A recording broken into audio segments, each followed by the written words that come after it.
เจ้าหอกคำมันล่ะข้าขย้อนเอาทัดแก้วพลาเป็นเจ้าไหนเอามือไว้ตีเมืองข้าตีเอามือก่อกว้างมู่หลวงใหญ่ๆเสเอาทัดแก้วพลาเป็นเจ้าใส่ไว้ออทัดเกี่ยวในเปลี่ยนห้างเฮาเย้าเจ้าอาสาตราศาสตร์ข้ายังอ่านไว้ว่าเตเฮ็ดเจตีลงเสเอาทัดเกี่ยวพระใส่ไว้ข้าออเตเฮ็ดใหญ่ๆให้ไผเฮ็ดบ่เหมือนไหลในวันหน้าไว้เสเป็นพระเย้าพุทธะเจ้าเฮามาที่เมืองมกทะอ่อนตั้งเปิ้นเพราะนั้นเจ้าก็อย่าไปลืมเด้อว่าพระเป็นเจ้าเอานิกป่าในเปลี่ยนในเมืองกุสินายงมันเจ้าก็เลิกมาหังกวยอยู่ดีเกาข้าเป็นคุณเมืองเวสาลีเสเกาข้ามีส่วนไรอันไหนนำเสบนหมดอ่อพระเป็นเจ้าในมันไหลใจเมืองเวสาลีมันอ้ำเมืองเวสาลีเสเบิ้นป้ออำยุ่มก็ทำด้วยละหันเขาข้าแล่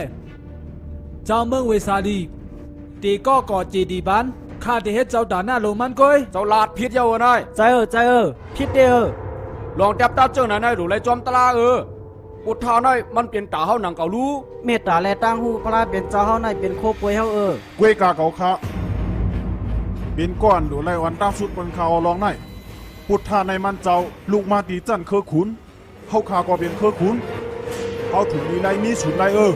มันอำใจไล่มันพระในเป็นเคอขุนเกาก็เป็นเคอขุน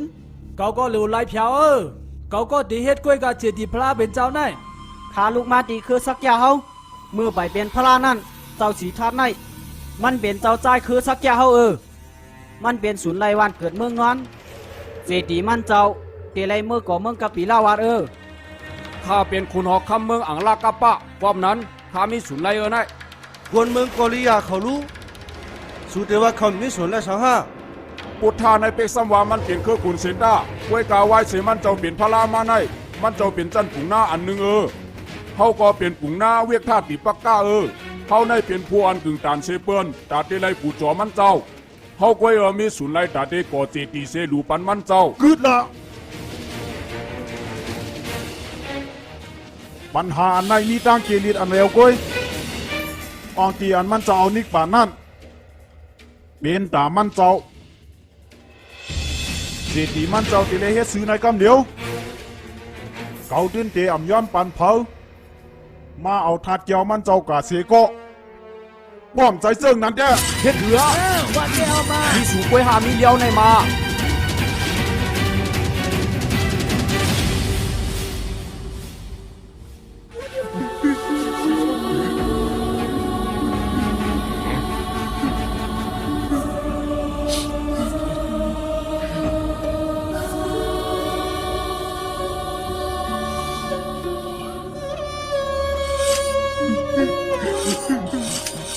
ข้าย้อนกันก็อย่าหันเขากูเจ้าขาเขาขาลืมนับยำอองตีถอดเม็ดในกวยกาปัญหาอันไหนมันเต็มเกลิดรายง่าย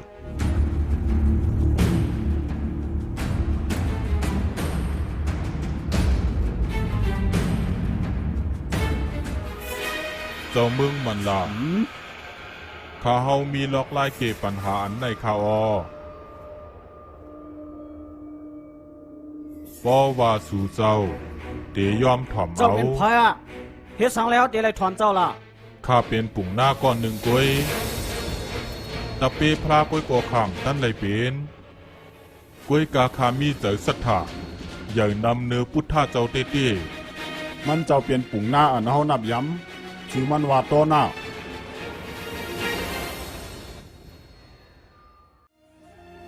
เป็นสังเจ้าเฮาเลือกกู้สินายงต่างปีก็มีทางตั้งน้ำเฮาเตไลขำระหานปันปลาลืนสูดและปุ่งหน้าต้อหน้าก็อยู่ที่ในมันเตเกลิดไลปัญหากูอันลองสังขลาพระเป็นเจ้าค่ะบอถึงข้าวยามมันเจ้าเตไลหู้อยู่ก้อยเบนิสังลาอนันตาพระเป็นเจ้าเฮาในมันเจ้าหู้หันลองภายหน้าความอันมันเจ้าลัดไว้กูคอเป็นรองแต่ลาดแน่ตัวหน้า เจ้ามีรองลากิริตปัญหาในเจ้าหือลาเนี่ยลัดกำเหลียวแล่ เจ้าเฮาข้าพระเป็นเจ้าสอนอยู่ดาเซว่าให้อ่อนกันมีลองเยื่นกันอันว่าในอันสู่เจ้าเตมาพิดหมอกันย้อนถัดแก้วมันเจ้าในมันอ่ำถูกแมน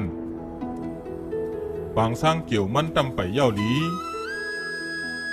สู่เจ้าป้อมาเถียงกันในอองตีทอดเมียดในเย้าป้อเจิงไหนเตเฮ็ดคือเป็นลองเยื่นกันจอมหนังอันพระเป็นเจ้าสั่งสอนไว้คาลาเจ้าเฮาข้าสู่เจ้าเปียดเจ้าในเป็นคุณหอคำผูกยากแขนข้าย้อนเอาข้อสั่งสอนพระเป็นเจ้าเสมาเกลิดปัญหาอันตึกเป็นอยู่ในข้าวยามต่อเหลียวในข้าวาแต่สู่เจ้า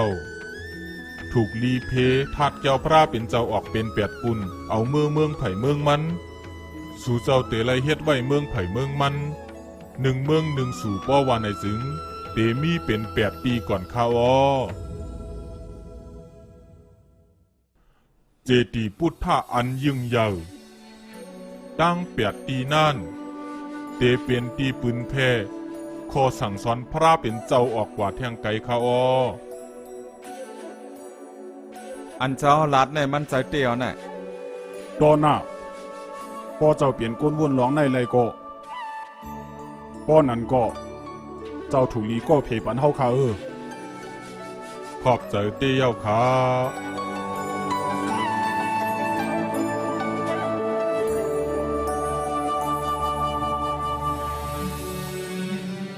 จองใจเจ้าอนันตาข้าหือลองตั้งอันเจ้าเฮาลุ่มลาพระเป็นเจ้านั่นมันลือหลังกว่าตัวตั้งกำพาเจ้าปุ่งหน้าต้อนหน้า